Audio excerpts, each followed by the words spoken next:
That's where I was at all day. Yeah. This might be the first one. Like 8:30 to 3:30. The snow. That's fine. I'm just like a little brain dead, so please pardon any weird sentence structures that don't make That's sense. not. It's like a friendly audience. I think so, yeah. I've talked too much in my rooms, so this is fine. Yeah, let's go. Okay, hi everyone. How's it going? Can everyone hear me okay? Okay, we don't have microphones, so definitely let us know if you can't hear us. Before we get started, I just want to make sure everyone is in the right room. Are you all here to see the joy in the fight? Yay, amazing. This is the vibe we want to bring, so thank you for that. Okay, so welcome to our panel.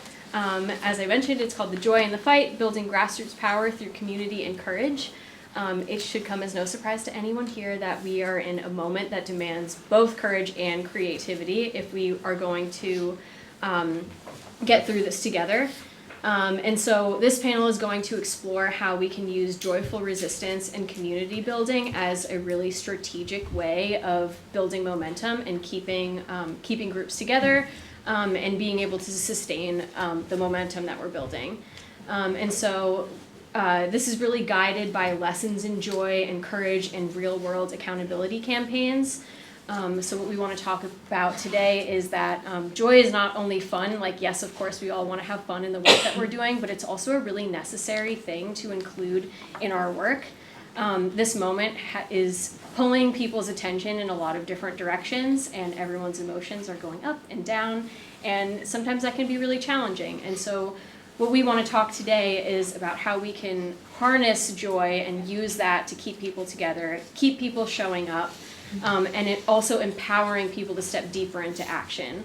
So we're also going to explore different on-ramps for engagement and how that can be scaled depending on the size of your organization as well, ranging from really small community groups, like maybe you and your neighbors want to get together and do something, or maybe you're working at an international organization that can get boots on the ground as well.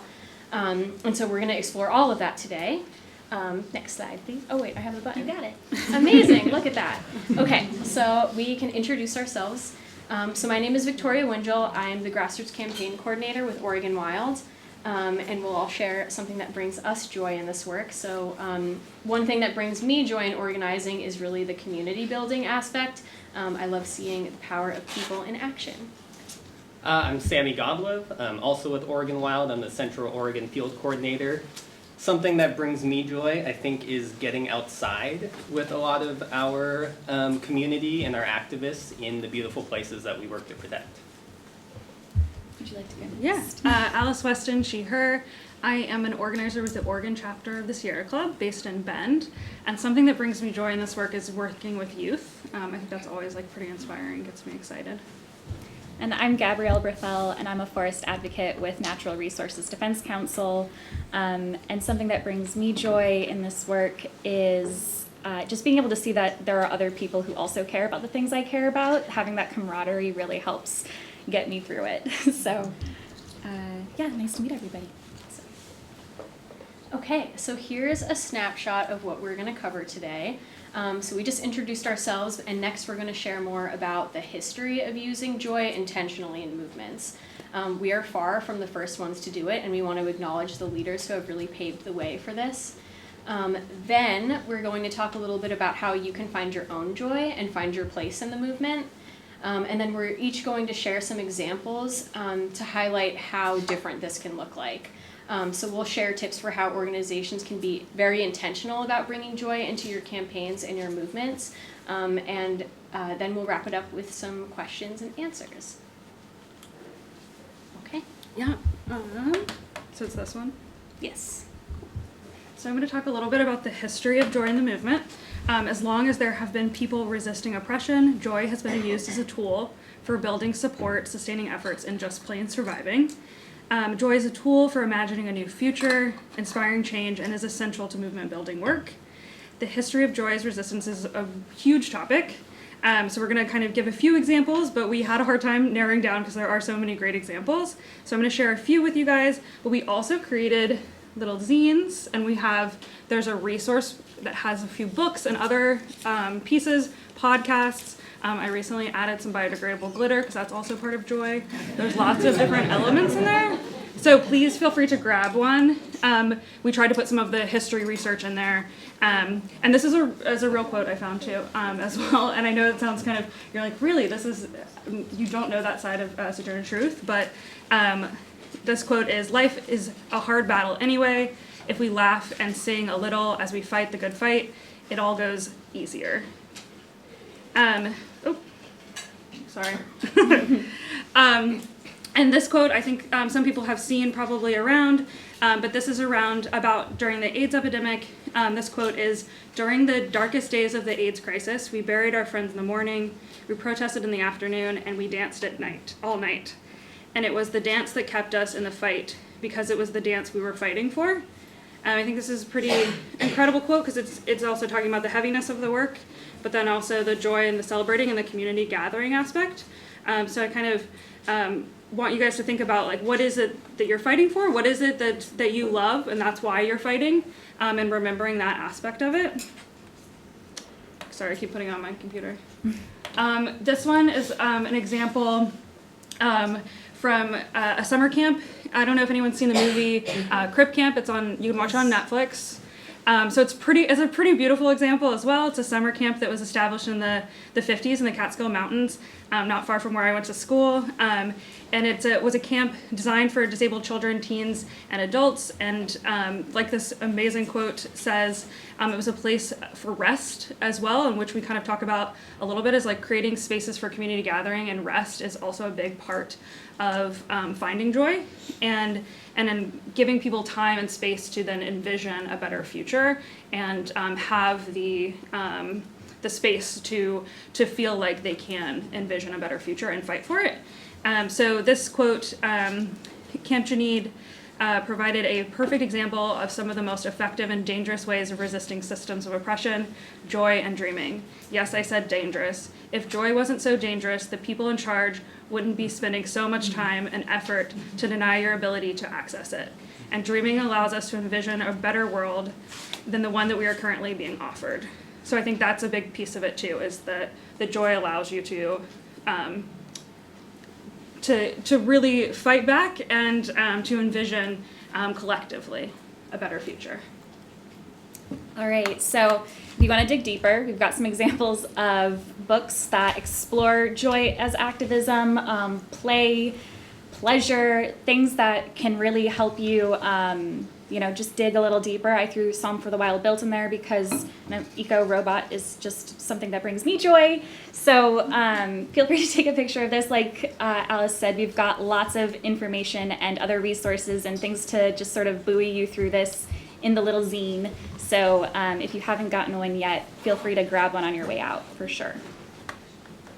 Okay, so I'm gonna turn it on to y'all so that we're not, just monologuing up here. What does joy mean to us? What does joy mean to you? I'm gonna open it up.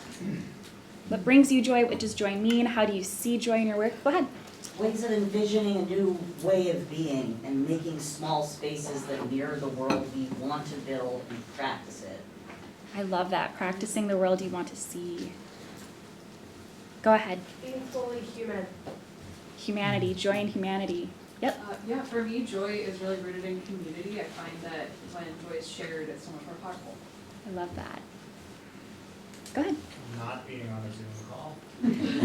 Joy in being in person. Joy in stepping away from the keyboard. I love that one. Let's do maybe two more. Anybody else? Things that bring us joy. What does joy mean? How do we see joy show up? Singing in a group. Singing. I love that. Being in nature. Being in nature. This is what brings us all together. All right, so some things that we came up with just in some brainstorming is satisfaction, taking pride in yourself, being proud of the work that you've done can be joyful. Positive change, even if it's happening slowly, even if it's happening in a microcosm, as was mentioned.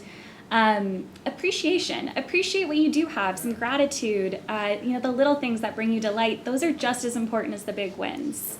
Rest was already mentioned, rest is essential. Community, knowing that we're in it all together. Action, even in the face of fear.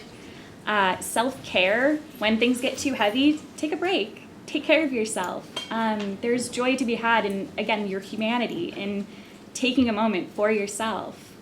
Persistence, this is something that I come back to all the time. The only people who benefit from us quitting are the people who want to see us fail. Like, you just have to keep going. And aspirational. Sometimes joy is hard. Sometimes joy is really hard to find, and it's really hard to accept or to sit in. So you can aspire to be joyful. It can be the end goal. Right.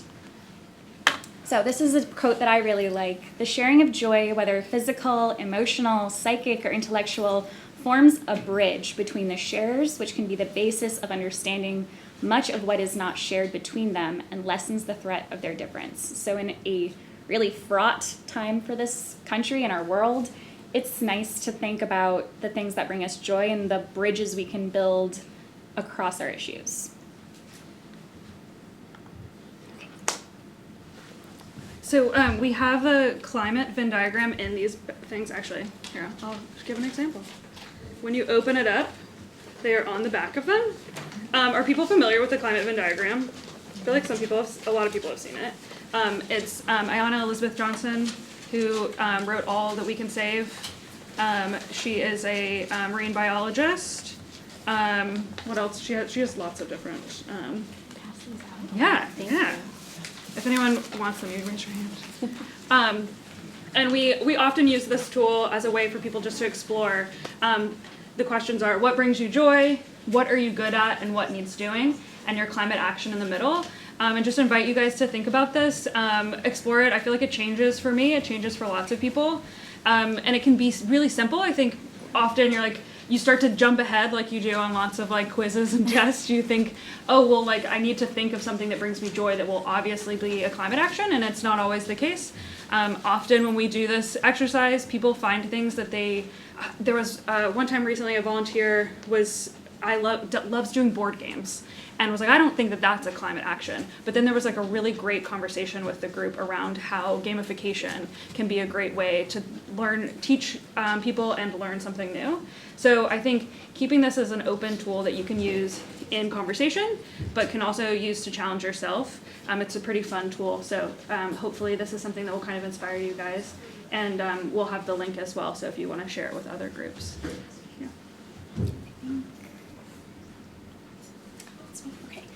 So next we're all going to share some examples of some really fun campaigns that we've worked on. And we want to focus on how joy was a really critical strategy in all of that organizing. So yes, while we had a really good time with all of this, it was also a really important piece that I don't think you can leave out, especially in these really difficult, challenging times. And that's because it creates a space to bring people together into the work. It makes it more approachable for people. And it also helps us sustain ourselves and our communities while we're often doing what can be difficult and stressful work. So while we're sharing these examples, I want to invite you all to think about how you can implement joy in your own work as well. And remember, all of these tactics can be scaled up or down depending on what tools you have to work with. So just think about that as we go ahead. Cool. I'm going to start us off with our first example, and that's our campaign to defend the roadless rule and roadless areas. And this is a national issue, and there's a very big national coalition working on this that we're all a part of, like hundreds of groups. I'm going to touch on that a little bit. I think Gabby might a little later too, just a little bit. I'm mostly going to focus on what we did in Oregon. You can see all the joyful people up here. So for some background, a lot of you may have heard last year the Trump administration announced that they will be repealing the roadless rule and fully eliminating protections for all of the places that it covers. So here's some clips from that. Just for some background, the roadless rule was established back in 2001. It's an administrative rule, administrative policy. It was established to protect nearly 60 million acres of some of our wildest national forest lands in the U.S. 2 million acres in Oregon. You can see on this map, it's all the places highlighted in blue here. And these are places that they don't have roads, hence the roadless. Largely unlogged, undeveloped. Places that provide clean drinking water to a lot of communities. intact fish and wildlife habitat, amazing outdoor recreation opportunities, so many other important ecological, cultural values. And the roadless rule, what it does is it prohibits road construction and commercial logging, among some other things, those are the big ones, in these designated roadless areas. Just want to make a quick note, if you want to dive a little deeper into the roadless rule and what's going on with it, I'm on another panel Saturday, details are up there, where we're going to talk a lot more about this issue. But for today, I'm just going to focus a bit on our grassroots strategies and tactics, and of course, where we really leaned into joy as a tactic in that. Of course, there are many other strategies, and again, if you want to hear about kind of the legal, legislative stuff, go to that panel on Saturday. But just backing up a bit, we had these kind of two big campaign goals. So one was defending the roadless rule itself, which again is this administrative policy. And then also we had a goal to pass a piece of legislation called the Roadless Area Conservation Act, which essentially codifies the roadless rule into law. It would legislatively provide protections to all of these places. And here's a beautiful roadless area right outside my home in Bend, Cascade Lakes roadless area. Maybe some people have been there. So one of the big things that we organized around was this public comment period that happened last September. It was right after the administration officially announced that they would be repealing the roadless rule, and that kicked off a very short 21-day public comment period. Of course, our objective there was to get as many public comments submitted as possible, but we did run into a couple challenges at the beginning that were kind of important. One, we kind of found out not a lot of people really knew what the roadless rule was or what roadless areas are. You know, these places, they're not on a lot of maps. When you're walking through a roadless area, you don't usually see signs that are telling you you're in a roadless area. So a lot of people just didn't, they may go to these places and they love these places, but they didn't know that, you know, they're protected by the roadless rule and that they're threatened to lose these protections. The other thing, and well, we're kind of in a room full of activists and lawyers and maybe future lawyers, so this might not apply to all of us weirdos here, but you know, for normal people, I don't think they get super excited when they hear about a public comment period. You know, joy may not be the first thing that comes to mind when one of those is happening. So we had this question, like, how do we get you know, the normies to care about this issue, these places, and submit public comments? And to do that, we really leaned into community and connection to place. So we did a few different things to do that. First thing, we created some maps. We gave these places names so people knew where the heck they are. So at Oregon Wild, we created an interactive map. Many other organizations in Oregon, all across, I think everyone did. Sierra Club had one. You guys probably had one. Yeah, everyone had their own version for their own places. And these were cool because you could scroll around on them, zoom in, click on different places, find out where they are, what they're, and we gave them common names. So a lot of these roadless areas, they have names given by the Forest Service. They're often very technical and funky and not very interesting, and no one's going to remember them. So we gave them common names that people would actually know and remember. So you could scroll around here, zoom in, click on them, find the name, maybe see some photos, some information about each roadless area. Here's just a few threatened roadless areas around Oregon. And then we took people to those places. So I heard, or I said actually, something that brings me joy is getting out to these places with people. And I think someone else said that too. So we led a number of hikes and outings to different roadless areas all across Oregon. Here's a few of those examples up here, just over the last 8 months, a year or so. And you know, there's like not many things that I can think of that are more joyful than going outside on a hike through a beautiful place with some cool people. And then the next thing was we really brought our community together for these advocacy events. I also heard earlier someone else said, you know, when joy is shared, it's more powerful. And I really believe that, and that's why we did these things and leaned into that. So this is a comment writing workshop that we held in Bend at Worthy Brewing last September. Alice was there as well. I know, Matthew, there's you with Joyful. Yeah, there's Matthew. Okay. I see him. And look how happy they look. Who said public comment periods couldn't be fun? So yeah, everyone, we showed up, drank some beer, wrote and submitted public comments that went into the official public record. And it was just a really fun time. And I think, public comment periods, we probably all know, they're kind of a numbers game. It's a lot about quantity.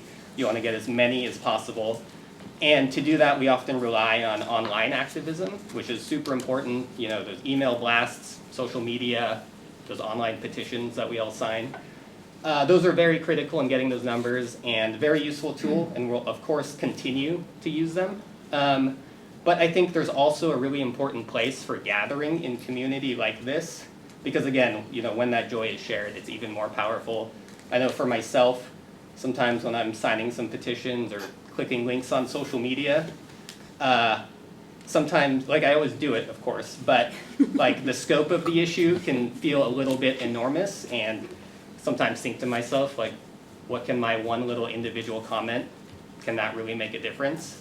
But when you're with, dozens or hundreds of other people and you're doing the same thing, submitting public comments, you can really see and feel, how much our voices can make a difference when we use them together. So we did have quite a lot of successes from that first comment period. These are national numbers up here, but again, this was a very short public comment period, 21 days. And over 600,000 people, or 600,000 public comments were submitted. And then the even more amazing number, over 99% of those were opposed to rescinding the rule. So that means 99% of the people who submitted public comments agreed that we should protect these places, keep these protections in place, which is pretty remarkable. I'm not sure if 99% of Americans have ever agreed about anything before. Maybe French fries. But yeah, it's pretty remarkable. We also gained a lot of co-sponsors for the Roadless Area Conservation Act, which was great. And then maybe most importantly, I think we brought a lot of energy into this campaign, this issue, this movement, and made something that was a lot more durable, because this isn't going to be our last public comment period. There's going to be many, many more. There's going to be another roadless rule one. And we don't want this to be a one-off thing. We want our activists to continue to come back, because we need them to come back again and again. And we want them to want to do it because they know how important their voice is. And they know they're going to have some fun when they do it as well. There's a little bit of unfinished business. So all that roadless rule comment period stuff I just talked about, that was just the first one. There's probably going to be another one very soon in the coming days and weeks. So there'll be another opportunity for all of us to use our voice, speak up for that. So stay tuned for that. And while we've gained a lot of co-sponsors for the Roadless Area Conservation Act, there is one kind of glaring name that's been missing from that list. Congresswoman Val Hoyle has not yet co-sponsored the bill, has not yet officially supported it. And I imagine we may have a few constituents of Congresswoman Val Hoyle in the room. So later, if you're up for it, I might suggest sending an email, making a phone call to her office, telling her she should probably support this bill and protect these places. And then lastly, we have a lot more community advocacy events coming up. You can see the details up here. So there'll be one in Eugene at Gratitude Brewing on April 14th. Yeah. For folks in Portland, April 8th. Victoria will be at that one. And then in Bend, April 6th at the OSU Cascades campus that Alice and I will be at. I don't think these are actually on Oregon Wild's website yet, but they will be soon. So look out for that. I have a flyer, and we'll have it at the Sierra Club table too. Alice has a flyer. For each of the different ones. So we have a flyer for the Eugene one. I think that's it. Cool. Who's next? It's me. I was realizing how I had this. I was like, this is so on brand. This is like exactly. next time. Yeah, I was like, whoa. Hi, again, Alice Weston, she, her. I am an organizer with the Oregon chapter of the Sierra Club, and I'm based in Bend and work in Eastern and Central Oregon. And this slide, I'm going to talk about joy as practice and how do we practice it. And this is just like a hodgepodge of images that are all from me doing my job and my dog, which I think is just also helpful for joy as practice. In the thing, we have a list of suggestions, which all are based on things that we talked about, ways to practice joy. One is pet a dog, which is not based in any science that I researched, but I'm sure there is. I'm sure there is. So yeah, I'm going to talk about a little bit about how do we think about and practice joy in our work. So one thing I want you to think about is in your work as a volunteer, as a professional, as a community member, where do you have power to change things, to create things, and to implement joy in your work? So I think we all have power in different ways, and we often don't think about that. We don't pause to think about where we can make choices, and I think it's really important that we really take the time to think about that. And where can you actually implement? Where do you have opportunities? And I do a lot of community work, event creation, and so there's lots of opportunities for creating joy and connection, and creating spaces for community joy. But I think making that important is something that we can do, and we can give each other permission to do that. When we were putting this stuff together, there was a lot of conversation about people not feeling permission to feel joy. And so I think it's really important for us to set examples for ourselves, for our friends, our family members, our community, and our coworkers, to give people permission to feel joy, to express joy, to share joy in this work. While it is really difficult and we're in a difficult time, it's also incredibly, it's important. It's how we get through things. And then also, I'm a big believer of saying yes to the silly things. I think you can see on this previous slide, a few of us showed up at the 1.25% for Wildlife Lobby Day, and someone asked us if we would wear these animal masks. And so I found myself in Salem wearing an animal mask, like I guess it was 2 weeks ago. And I think that it brought so many people joy. All the kids were there who were there to talk to their representatives about the bill, and they were just like thrilled to see the animals also lobbying. So I just feel like saying yes to that stuff also inspires other people and gives them permission to see themselves doing things joyfully. So an example of joy in practice, we did action nights in the garden in collaboration with a lot of organizations, which I think is also key. Collaboration is so important. It's how we build community. And the first one, people kept saying how great that they were when they saw the final one, but it really started from kind of nothing. Our last Earth Day, I was a few months into my job, and I was tabling at the Environmental Center's Earth Day in Bend, and I asked one of their staff members, they have a wine and weeds garden event where they go and you can have this happy hour and you can weed in their garden, and I asked if we could have a table and just set up an action for people to do. A lot of our volunteers were saying we want something in person, and we're feeling frustrated and we want to do something and we want to see people. So all of those kind of things came together, and I was like, I asked them, can we have a table? And they said, sure. And the funny thing about it too was I went on a work trip before the first one, and I was pulling in at the last minute, and I was all flustered, and I was like, oh, I wanted to be more prepared for this. And then Sammy showed up, and Sammy was able to help me a lot and answer a lot of questions. And there was some new stuff happening, as there have been snowballing through this administration. There was some new latest information, and I didn't know a ton about it, and Sammy did. And Sammy ended up helping me answer so many questions from the volunteers. And at the end of it, I was like, Sammy, do you think Oregon Wild wants to have a table next time? And so Sammy had a table the next time. And then more and more of our partners, Energize Bend, Brennan showed up. This one, there was the anti-trafficking project. There were all these collaborations and conversations around intersectional environmentalism in our community and how we can have those conversations. And we also had the politicians started showing up, which we were like, oh, what's happening? So it really evolved, and it became this kind of amazing community gathering space that people, just kind of were drawn to. You're in a beautiful garden, you're eating food. I brought a lot of food. I think food is the most important thing for organizing. Always bring food. But it was kind of organic, and it ended up being built by the community members. But also, we signed a ton of petitions. We had tons of people signing petitions.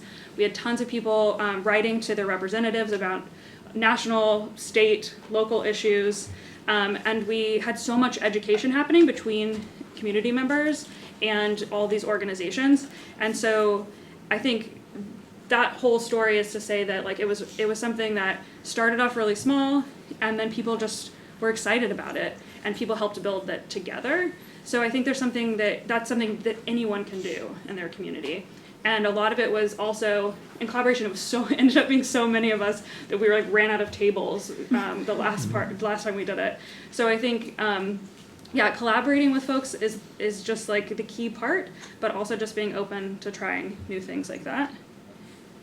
Let's see if there's any. And this is something we also always talk about, the abundance mindset, that your community has what you need to do this work. You just need to support each other and bring it forward. And we're not in competition. We are collaborators, and we are working together in this fight.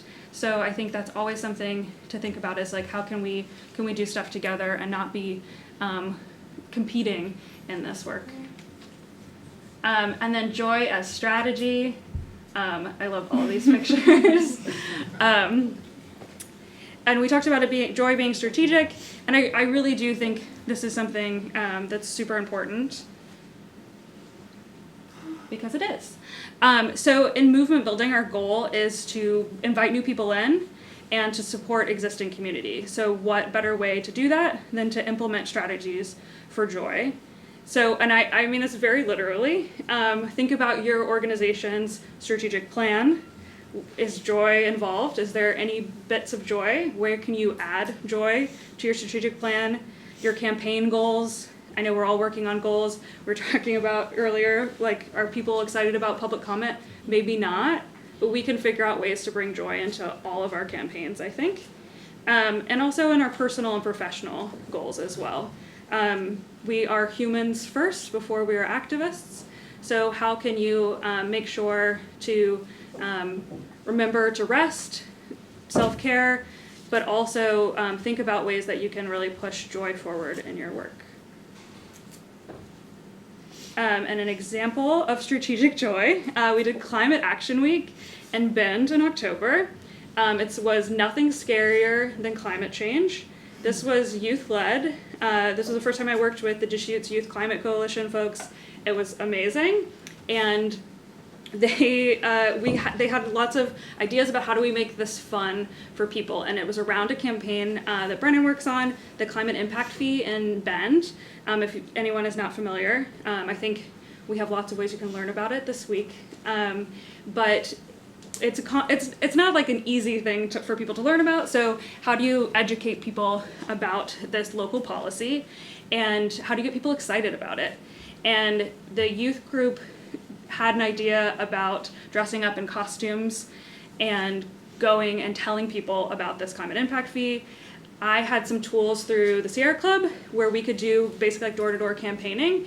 Found them very nice, climate-friendly doors to knock, so I wasn't sending them dressed in costume for a weird conversation. I mean, it was definitely weird conversations, but within a certain scope. And they showed up with all kinds of costumes. We had an action art build night. We had a protest, and then went to city council, and we had the door-to-door knocking and educating. So it was reverse trick-or-treating, where people came and they handed them candy and told them about the climate impact fee. And one of the most amazing parts too was we went to City Hall and everyone was dressed in their costumes and one of them had a pumpkin on his head, and at one point he had to like go to the restroom, and he got up and was like shuffling through the city council meeting with the pumpkin on his head, and city council has like mentioned it to us multiple times. It was like very impactful. They were like, this, you know, everyone came and showed up, but they also are the same volunteers who've written letters, emails, provided testimony at future city council meetings.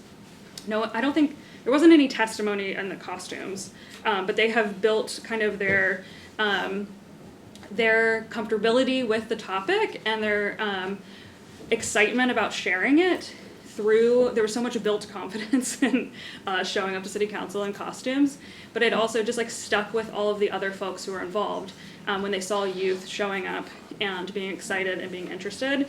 And there's been lots of mention of like how inspiring it was to see the youth show up, and you can't miss people with pumpkins on their heads. So it was really fun, and yeah, it was just joyful in the end. But yeah, I think.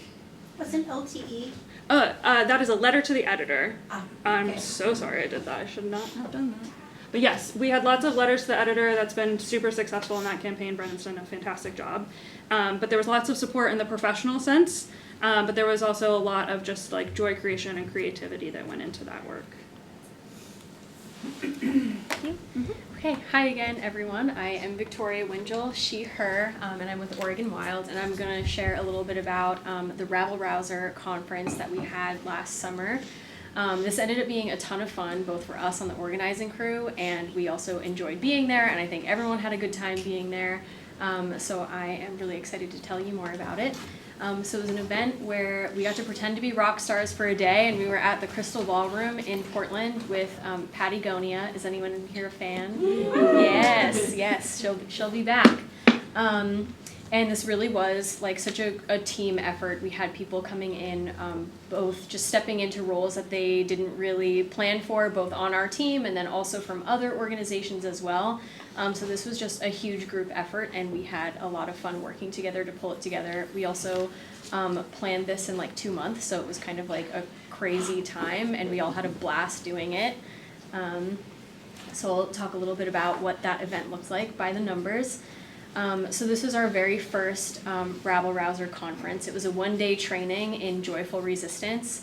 Patagonia came and was our headliner, keynote speaker, and performer. So this happened last July. We brought together more than 200 activists, organizers, and everyday troublemakers who were coming together for an afternoon of joyful resistance, skill building, and most importantly, connection. We sent out a survey in the lead up to this event asking people what they were most excited about, and every single response, like no exaggeration at all, every response was people looking to connect with new people that they hadn't met before. They just really wanted to be in community and be surrounded by people who share the same passions that they do. So we definitely wanted to incorporate that as part of this as well. So we worked with over a dozen organizations to put this together. Some of those included ACLU of Oregon, Basic Rights Oregon, Western State Center, and then some new groups that we hadn't worked with before, like Indivisible Oregon, General Strike US, National Lawyers Guild, 350 PDX, tons of diverse organizations who all had things to bring to the table for us. And as we started to build momentum around this, there were so many organizations that wanted to participate in some way because everyone wants that joined community. So we ended up finding ways to include people. So we had like a bunch of groups tabling. We included all of their resources on our website, just anything we could to bring more people together and kind of diversify what the topics would include. And from the moment the doors opened, the energy there was pretty electric. We had a jump scare mic test, which was really funny. An accident, but a welcomed one. And then we had an icebreaker exercise led by Vominos outside that aimed to bring strangers together. So we really wanted people to leave this event feeling more connected to their community and also meet new people that they could organize with. And so we had a friend-finding scavenger hunt going on when folks arrived. So we gave everyone a card, and we asked them to group up with people who had similar passions, shared a favorite hobby, or even lived in the same neighborhood. And then we encouraged them to go and check out some of the panels together. So after that, everyone dispersed into breakout sessions that were all specially designed to meet this moment's challenges. So we hosted 6 different panels. There was Organizing 101. There was Using Art to Amplify Your Activism, where folks came together to actually build papier-mâché sculptures to bring to rallies. Know Your Rights in Digital Security. There was a panel focused on going beyond collectivism, which really centered on the fight for public lands. So you've signed petitions, you've participated in comment periods, but what's the next step? We had another panel on Trump-proofing your community, so how you can make change at the state and local level.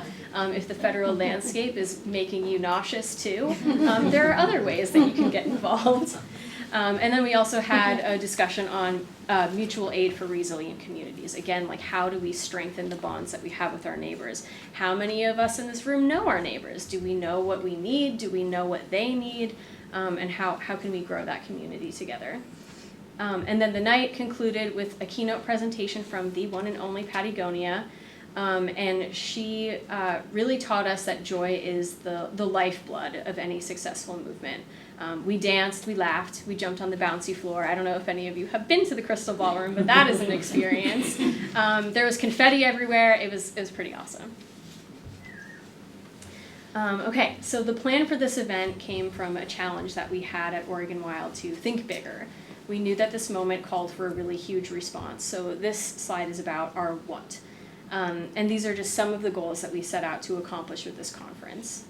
We knew that we needed to re-elevate public lands issues into the discussion so that we don't lose sight of the threats that they face.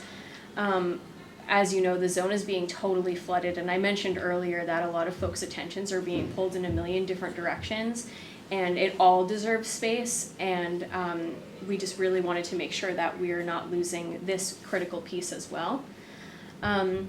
This was also an opportunity to bring movements together and create a more clear line for us to work with organizations that we often work in parallel with, but usually have trouble overlapping and connecting in a more meaningful way. So this was a really great way to build on those connections, try new things. A rising tide lifts all boats, so this was a really great opportunity to work with new groups as well. And we also wanted to take the overwhelming feelings that our base of supporters were having and channel that energy into something that was tangible and actionable and productive. And importantly, we knew that we can't do this work alone.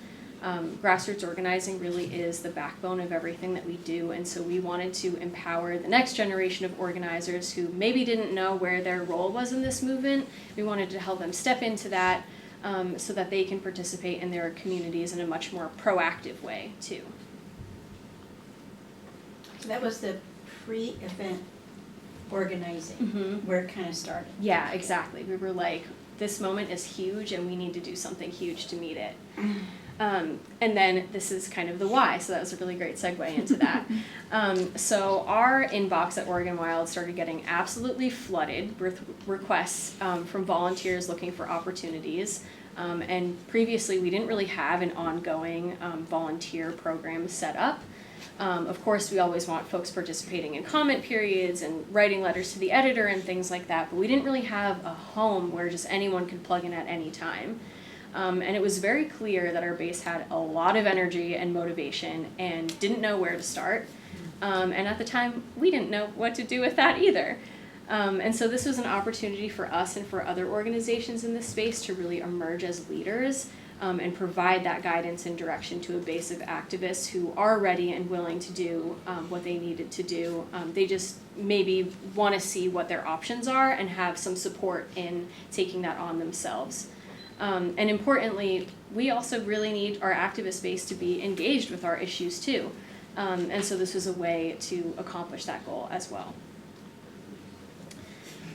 So how does that fit into the overall picture? So as I mentioned earlier, Rabble Rouser is a unique way to diversify our movement. Oregon Wild is a conservation group, and we hosted a Know Your Rights training with ACLU, which usually there's not much overlap, but that's what the moment is calling for. And so we widened our tent to include groups from the LGBTQ community, social and environmental justice groups, civil rights groups, outdoor recreation groups, lots of different organizations. And this was also a really big draw for young people, which is something that is often missing from the conservation space. And we're always looking to bring younger voices into the fold as well, so this was a fun way to do that. And then Patty, this throwing the better party quote was something that came from Patty Gonia's keynote presentation at the end. She talked about how putting in unique and fun events like this can help to draw more people in. It also serves to build connections with each other and strengthen the movement as a whole. So this conference was actually a jumping off point for the relaunch of our Wild Ones program. We realized we do need a space for all of this energy, and so that's where Wild Ones emerged from, which I'll talk about in a little bit. Now we're starting to build on having a group of folks who are ready to go whenever we need an engaged base to kind of rise to the next moment. Like, we're seeing more comment periods opening up for different logging projects on public lands at an increasing pace, and the length of time we have to comment and engage on these processes is shrinking as well. And so Sammy mentioned that folks didn't really know what the roadless rule was. Now we have this opportunity to kind of like rapidly respond because we have this activist base that has been coming together and meeting more regularly, and they're ready to go to rise to the moment when we need that. And so before I move into telling you more about Wild Ones, this is a plug for our next Rabble Rouser event. It's going to be August 23rd at the Crystal Ballroom again in Portland. Tickets are going to be available in June, but if you scan this QR code, you can put your name on a list and you'll get an email as soon as we have them, and that's also linked in the resource guide in the zine as well. So I hope to see you there. It is really fun, and Patty's shows have sold out in Oregon, so this is like the only way you'll be able to see her this year, and it's going to be a more fun way too. Okay. So I like to think about Rabble Rouser as being the spark, and then Wild Ones is the fire that keeps it burning. So Wild Ones, as I mentioned, is a group that comes together more regularly. This is how we keep feeding our activist base. This work really is more important now than ever, so we decided to relaunch this program in response to the extreme attacks that we're seeing coming down from the administration on our public lands. And we see this program as a way to really grow and strengthen this community so that we're ready to respond to whatever the administration throws at us. And so if any of you folks are feeling fed up and fired up and you're ready to take action, come and join us. We meet both online and in person. At our core, we believe that we really are stronger together, and it should come as no surprise that the stakes are really high in this moment and the challenges that we face are enormous. But we don't have to face them alone. So it's our hope that Wild Ones can become the community that you can turn to when you're feeling both inspired and looking for ways to take action, but also when you're feeling really down and need to borrow some hope from like-minded people around you. Joy is resistance. We've talked about that a lot today. Gabby mentioned earlier that the only ones who benefit from us giving up are the ones who want us to fail, and that is extremely true. And so adding in these community elements and bringing people together is just helpful in keeping us all in the fight, even when it seems hard or impossible, or if you want to give up. Leaning on your friends and your community is a really important way of staying in it and taking care of yourself too. So in the coming months, we're going to have even more online and in-person events for folks. Let me pull that up. Oh, actually, before I tell you about the upcoming stuff, let me tell you about a really fun series we just did. So are folks in here familiar with the 1.25% for Wildlife campaign? Yes, I see some hands. Who in here worked on that? Everyone deserves a huge round of applause for that. So for folks who are unfamiliar with this effort, it was a campaign that has been going on for many years now to pass a House bill that would dedicate more funding towards protecting imperiled species in Oregon. And this was, what did Quinn refer this as? She said it was a marathon with a sprint at the end, and I think that is a really perfect way of summing it up, and shout out to the people who had been in this in the long haul. But this bill did pass just a couple weeks ago and is on its way to the governor to be signed, so shout out to everyone who worked on this. And these photos are from some of the Wild Ones events that we held in support of this.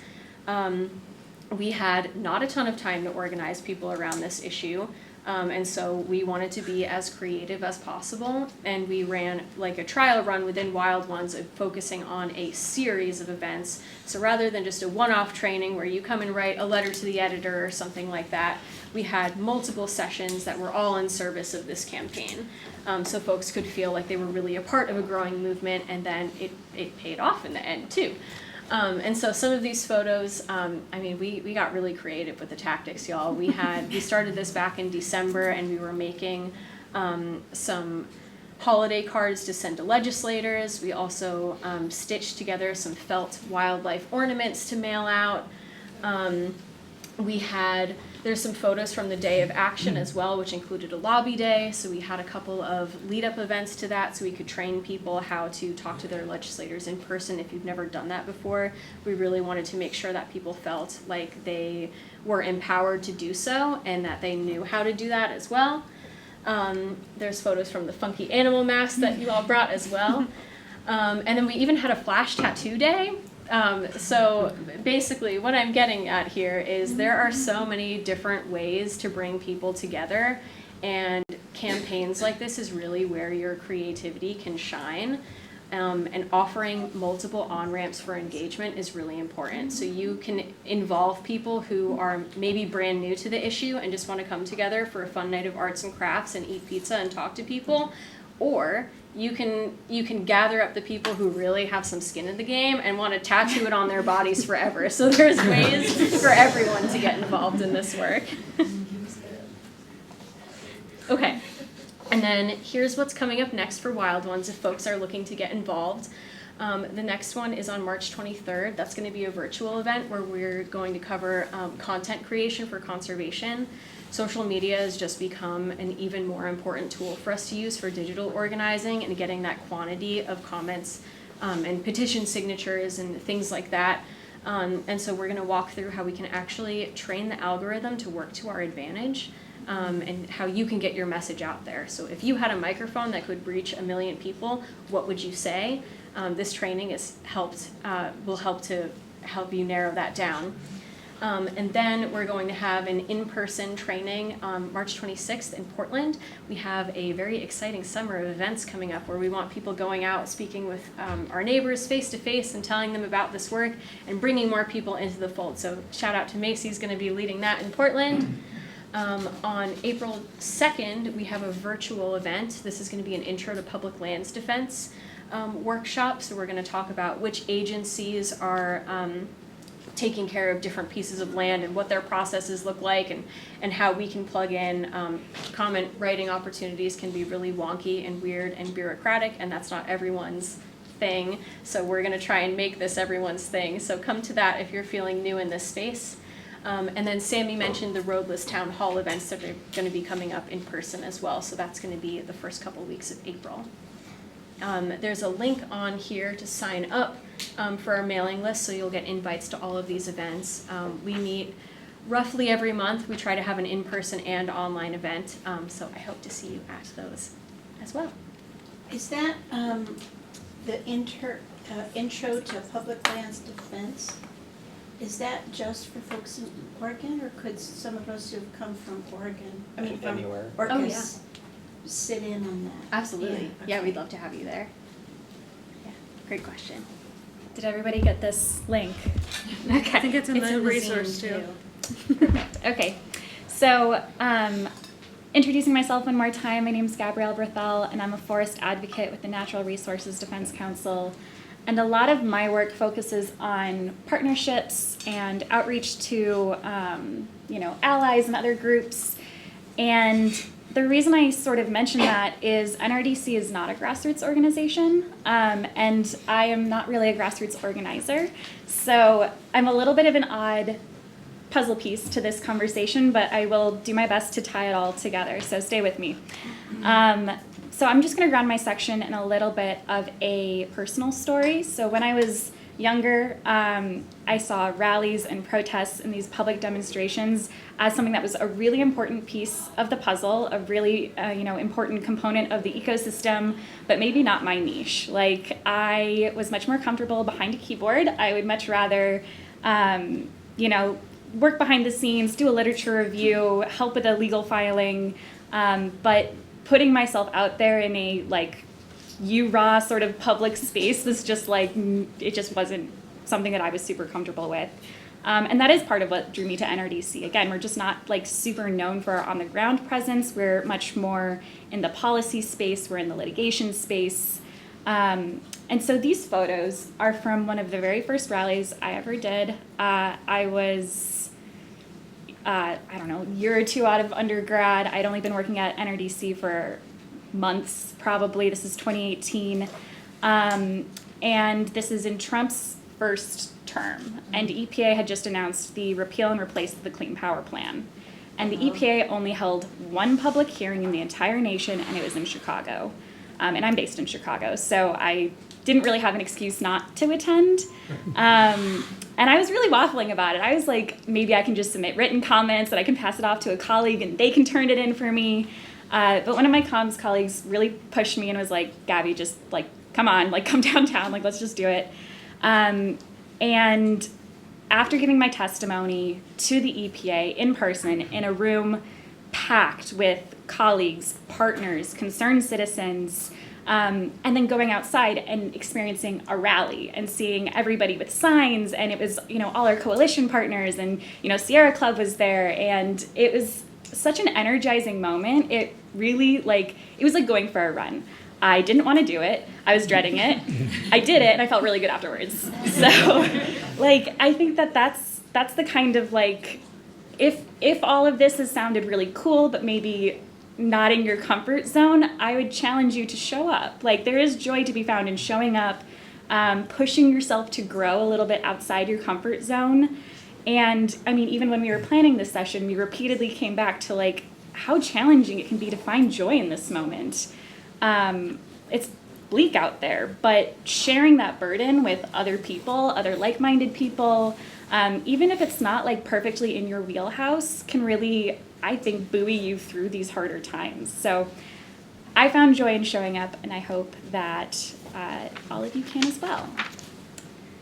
So in the intervening years since then, because it's been, God, like 8 years, I have really come to value showing up, doing these sorts of rallies, working in partnerships with local and community groups. And, you know, I mentioned NRDC is an international organization. We don't even have local chapters. We don't do volunteers. Like, our grassroots presence is pretty limited. But we do have a commitment to environmental justice. We have state and regional advocates that work closely within communities. And then on our national campaigns like Roadless, we have a great bench of partners. So, you know, we work really, really closely with those people who do have the on-the-ground presence, who do have that that ability to mobilize and bring people together. So, for example, I will skirt past Roadless just in this little part and point you to the top right photo there, which features my former colleague Rita. She was one of those advocates I mentioned that had more of a state and regional focus. So she was working in coalition with some local California folks, and she was getting people to turn out to public hearings. She was helping them submit comments, and generally just did a ton of education about the public health impacts of biomass energy, like what the CEQA process looks like. And, you know, despite being based in Oregon, with the power of Zoom and a couple road trips, was really able to, like, work closely in partnership with this coalition, and had some great results. Closer to home for me, we also do a ton of work with partners in Chicago's South and West Sides and our EJ neighborhoods. And we work on things like industrial siting, lead in drinking water, energy efficiency and affordability, things that really do impact local communities. And so the photo right below that is of my friend Shakina, who is speaking at a Get the Lead Out rally to replace lead pipes for drinking water in Chicago. And so the reason I, you know, point out these little examples, and what I really just want to acknowledge, is that the opportunity to gather joyfully can be limited depending on your organization structure, depending on where you are in the country, depending on a lot of things. So, you know, 95% of Rita and Shakina and my time is spent behind a keyboard, on Zoom, not really interfacing with people in person. And I think it's just really awesome that when you do have that rare opportunity to participate in a rally or in a hearing or in a demonstration, it's an opportunity to like celebrate the work that happened behind the keyboard for those like months and months of isolation. And it's like a rare moment to like not only win the win, but like win the work. Like you're celebrating the work as you're doing it. And I think that really just helps like buoy you to that next comment drive or that, you know, next filing that you've got coming up or horribly long report with a million citations you have to then go prove. Like there's something to be said for just having that like interim moment to be like, all right, like let's all get together, let's you-raw a little bit, and then we'll get back to work. So I just think that if you have an opportunity to like show up in partnerships, support your colleagues, support your coalition partners, it's super worth it. And I found it really rewarding. Okay, so I mentioned a couple times partners, empowering partners, working with partners. So like what does that actually look like in practice? Sometimes it's pass-through grants. Sometimes it's like we're a big org, you have on the ground presence, here's some money, go do something awesome. Sometimes it's producing a study or conducting a really issue-specific piece of polling. These things are really expensive, so we did some polling for the roadless rule. We were able to do focus groups, we did national polling, and then we shared that with our whole coalition. We were like, here's the information, go run with it.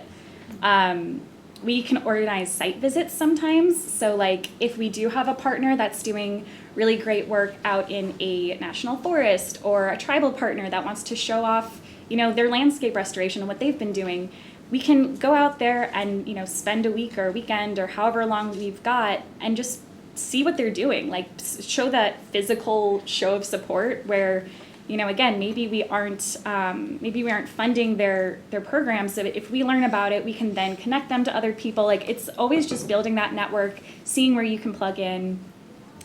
And, you know, while we sometimes do complain about the bureaucracy inherent to large organizations, we also have a lot of resources and a lot of capacity to take on those more expensive tasks for the coalition. And I think it's a huge privilege to be able to plug into the great work that our partners are doing in that way, even if, again, we aren't necessarily situated or equipped to do that more on-the-ground grassroots stuff. I also want to acknowledge that, you know, we can help our coalitions draft policy, we can co-litigate, but we also have something like 3 million members. And so when we send out an email blast, that goes to a massive email list. And so we've got a lot of legal standing when it comes to wanting to intervene and take legal action. We've got a big comment period list. So if we, you know, we're sending out a take action to protect roadless forests, that reaches a lot of people. And so it's really not your typical grassroots work. It is more of that collectivism, but it's leveraging our unique position to do whatever we can do, however most effectively we can, and just, you know, again, building out that ecosystem of action. I like that Victoria said all ships rise, or a rising tide raises all ships, because that's exactly how I see it. You know, when I see a lot of folks engaged on the issues that we care about, I think that's a win. Like, I want to see the work products that we produce. I want to see this report, you know, in everybody's inbox. I want to see the money that we send out into the world being put to do really cool events. And I just want to see us like all making a difference together. So, you know, we really do try to work at all levels, elevating the unique capacities and, you know, resources that different organizations that operate at different levels can have and bring to bear with our partners. So I also am not like trying to pretend that NRDC is unique in that. I think a lot of big national orgs will have similar sort of mentalities about, you know, working with partners, getting that on the ground work done, even if we aren't necessarily situated for it. Okay. So, in conclusion, the fight can look really different, right? Depending on your organization, depending on the levels of government that you interface with, depending on your goals and priorities, the fight can be very different. But at the end of the day, I think we've got some common goals. We want the public to know what's going on with their environment. If it's public lands, if it's the pipes that bring the water to your home, whatever the issue is, we want the public to know what's going on. We want to make information accessible and engaging to the public. A lot of times that is through really cool events where you're tabling and you're talking to people one-on-one, or it could be through a social media campaign, or it could be through an influencer campaign. We want to elevate the voices and perspectives of our stakeholders. These are the people who are just impacted. If something impacts you, you should have a say. You should have a say in the democratic process. That could be writing comments. That could be, attending a lobby day. But we want to make sure that the people who are most impacted have a voice. And I think we really have to stay rooted in balancing the serious with the scary. These are serious issues, but nihilism is absolutely petrifying. If we are cooked, like if there's, no hope, if we let people believe what our darker thoughts might suggest, that the fight is already lost, then again, we are doing polluting industries a huge favor.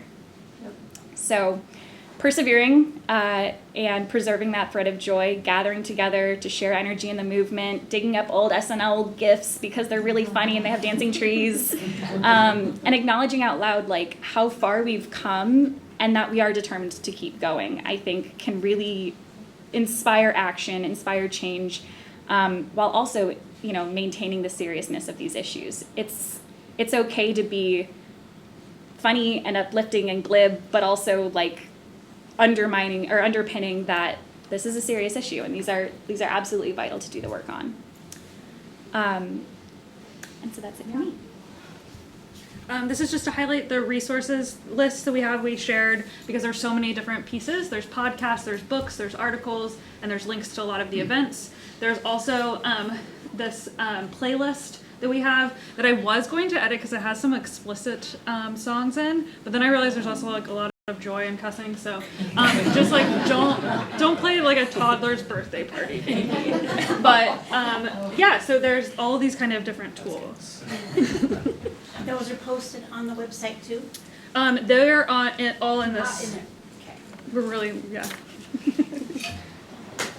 Thank you.